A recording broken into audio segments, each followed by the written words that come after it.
this video about the Chinese New Year and its relationship to Vedic astrology, Western astrology, some of the differences between these systems. It's pretty interesting and fascinating. First of all, you have to understand that Chinese astrology and the Chinese New Year and whatnot is similar to the Indian and the Hindu calendars, much more so than the West. They're both Eastern, and the obviously the Chinese New Year has a correlation to Chinese astrology because of the animal symbols and whatnot.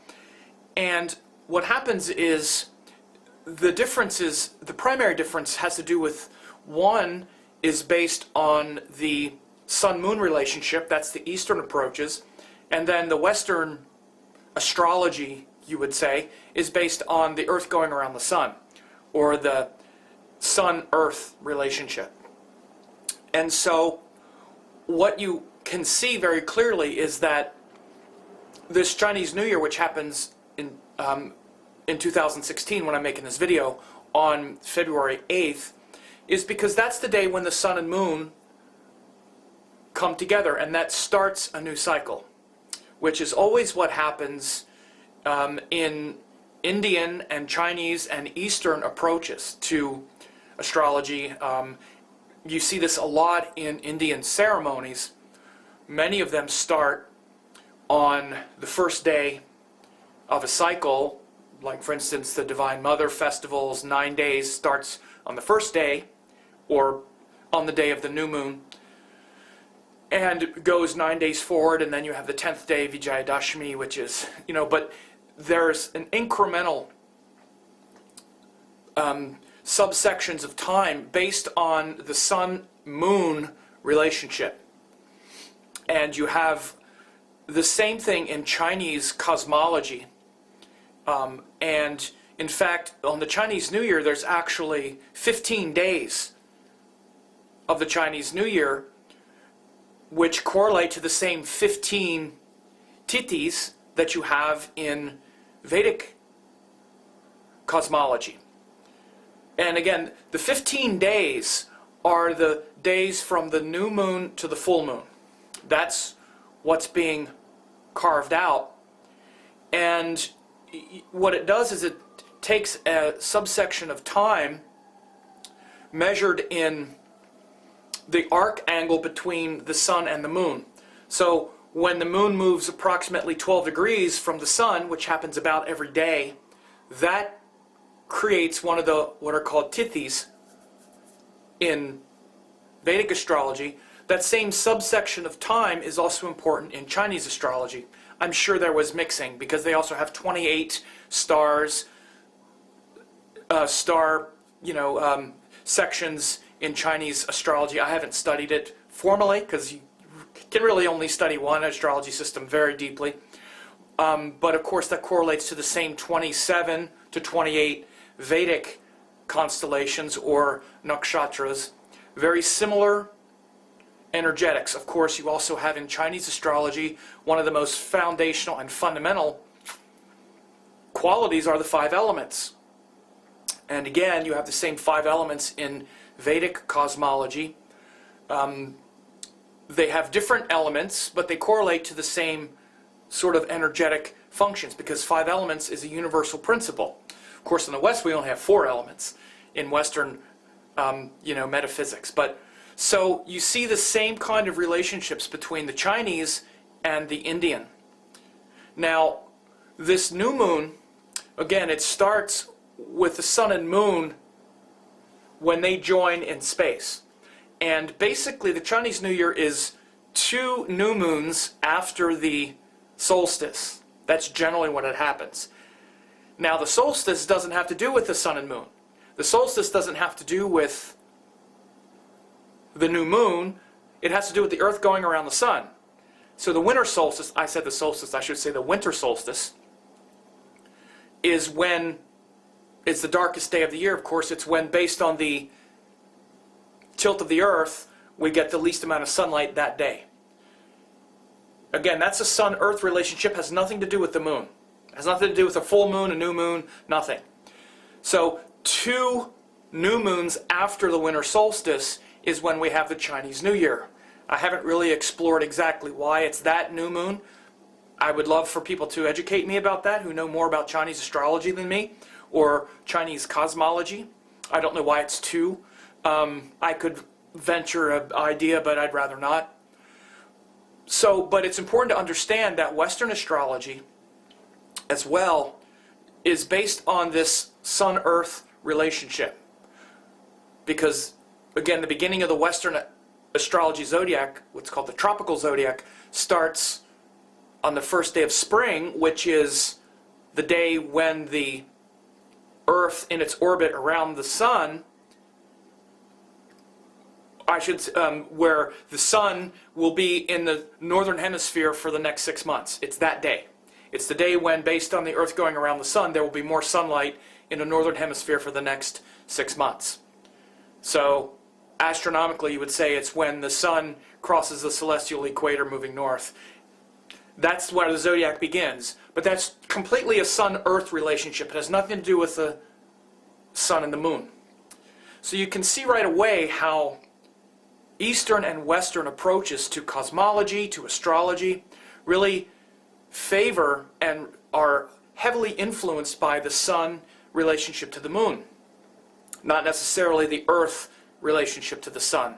This is very important, especially when we get into issues of zodiacs and which zodiacs work. Again, both zodiacs work. They're both legitimate zodiacs, right? But you see that in the Indian, in the Indian approach, this relationship between the Sun and the Moon has a lot of importance, especially when you get into what's called the Panchanga. You have things called yogas, what are called Nitya yogas. You obviously have these 15 lunar days. These 15 tithis are very developed, and these things are used in Vedic ceremonies when priests do pujas. By the way, they also talk about the Earth-Sun relationship. They also talk about the ayana, whether the Sun is moving north or south. All of these things are more related to cosmic time, not Earth time.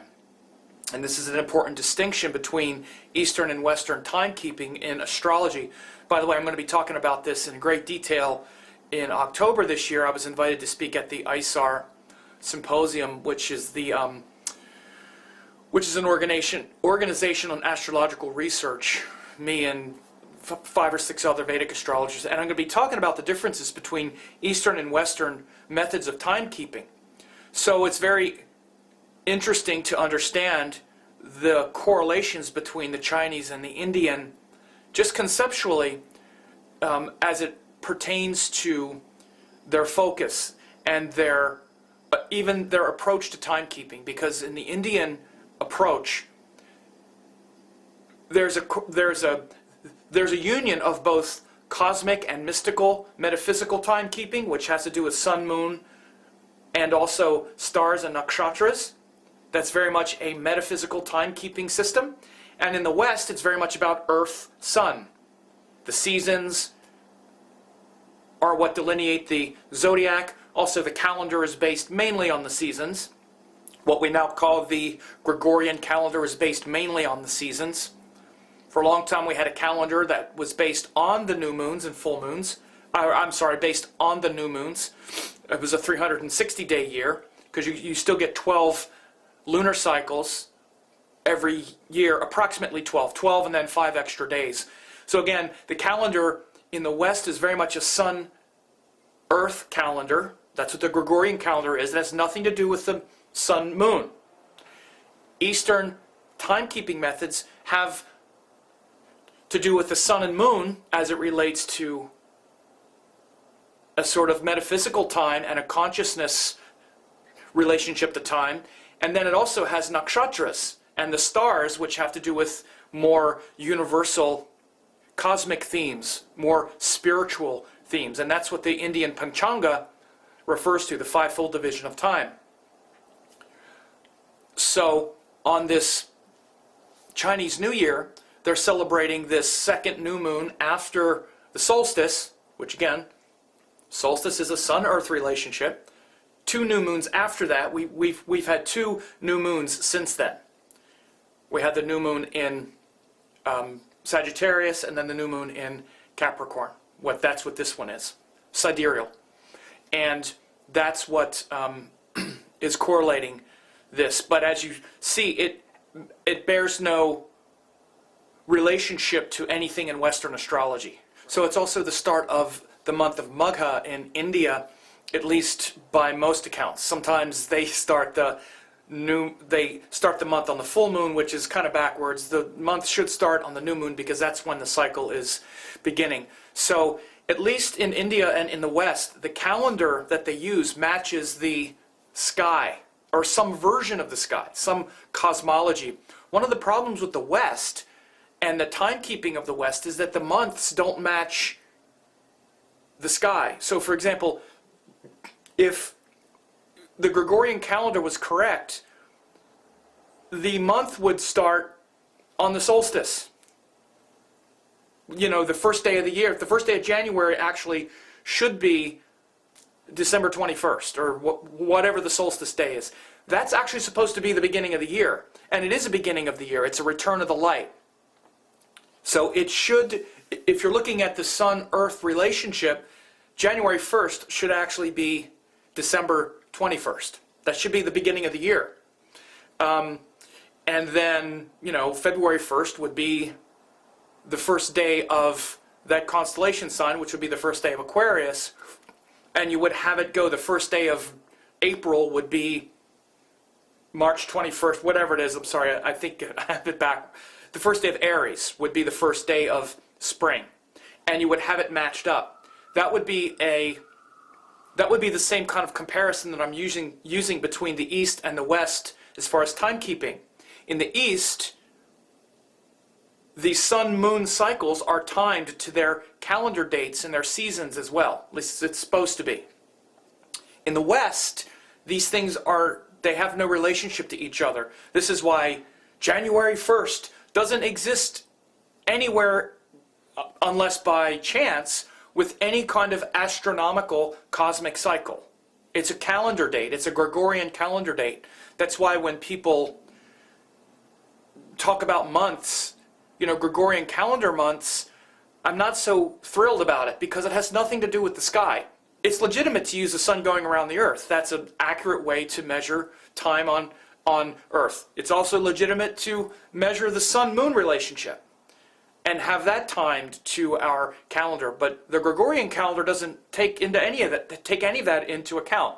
It has nothing to do with the sky. So I'm doing this video just to show this sort of approach to timekeeping. It's very important to understand, you know, timekeeping, Western timekeeping, Eastern timekeeping, cosmic timekeeping, the fact that our calendar now has nothing to do with the sky at all. We're disconnected from the cycles of nature. And again, whether we want to believe this or not, you got to be kind of sort of dense to not believe that full moons and new moons have something to do with our life on Earth.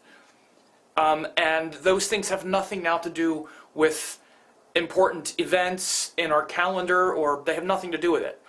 So, but we do have holidays, especially in the West, that approximate it, like Christmas, very much a solstice celebration, very much trying to approximate that solstice celebration. Easter, very much a kind of celebration of the equinox, of the vernal equinox. So you see where a long time ago, when we were more connected to the cycles of nature, the calendar was reflective of the cosmos. Now we're very disconnected from it. We don't even really know how all those things happened in the West. In the East, those things are very together.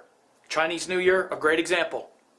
Sun and moon come together. That's the beginning of a cycle, beginning of a year. This is the sun-moon conjunction that begins their year, right?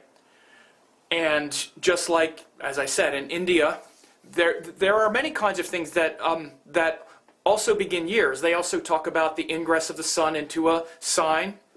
That's a way to also begin a month. But most of their timekeeping has to do with sun-moon. This is why, as I said, in Indian festivals, we don't do it on the 1st of the month or the 15th or something.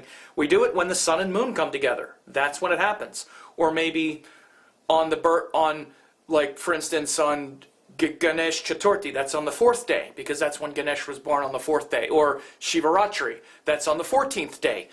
But this 14th day is the 14th day of a sun-moon cycle.